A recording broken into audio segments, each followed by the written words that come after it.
Hi guys, been a while since I actually recorded anything.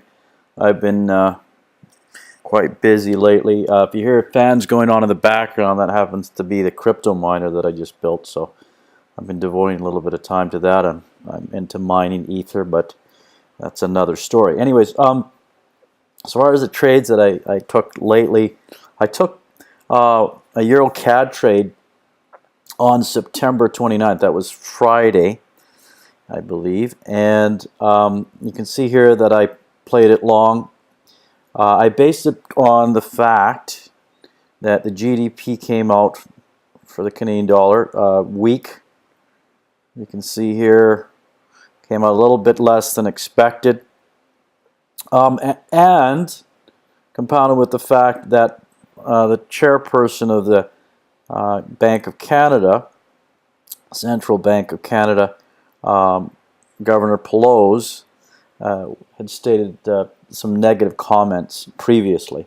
So within that context, and also in consideration of the euro being strong during having a little bit of strength during that session, taking all that into account, I decided to go long the Euro Cad. You can see here I made a few pips. Not a lot. Could I have let it go longer? I mean, this is the ongoing dilemma that I have. Yeah, I could have. You know, I need to again let the trade ride for at least 2 hours, especially when I've got all these things that are moving in my favor. So this is a psychological problem. I mean, it sounds like I've got some sort of psychological problem. But I, in a serious sense. But that's not what I mean. I mean in the sense that I think most traders have a fear of either missing out, or in this case, a fear of losing whatever profit they may hold at the moment.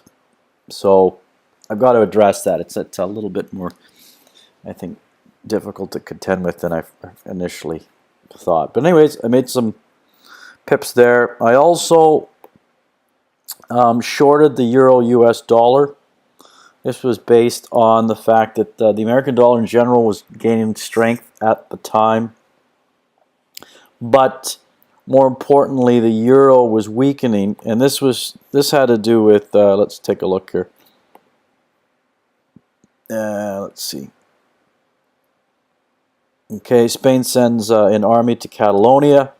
So this decision of shorting the euro had to do with basically the upheaval in a region of Spain that intends to separate. So that led to weakness in the euro in general. I could have caught it earlier. You know, again, this is something that I wanted to address. There was something else that went on that I entirely missed earlier in the week. If we go back here. Yeah, okay. See this? Look at that. You know, I think this is on the Sunday of the same week.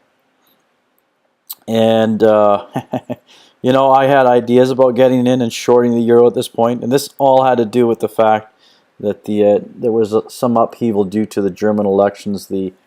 One of the parties that was a contender actually ended up gaining a little bit more support than people had first anticipated.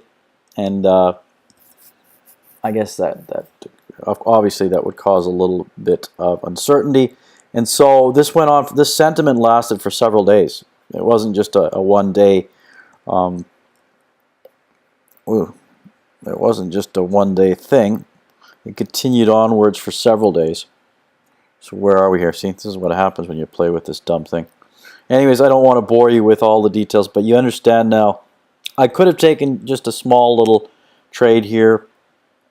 You know, and why didn't I? Because I really didn't do the research as far as the importance of the political event and the consequences of Merkel not getting the stronger support that was anticipated and what that would result in. So anyways, it's a lesson learned. And, you know, ironically, I was actually, and I'm just finishing now, writing an article on the effects of elections on currency trading. So go think. Well, it happens. But anyways, food for thought in the future. Again, pay attention to political events. I did obviously learn from the lesson. I took into account here the possible uprising in Catalonia. So made some pips on that. Anyways, have a great rest of the week, and I will talk to you soon.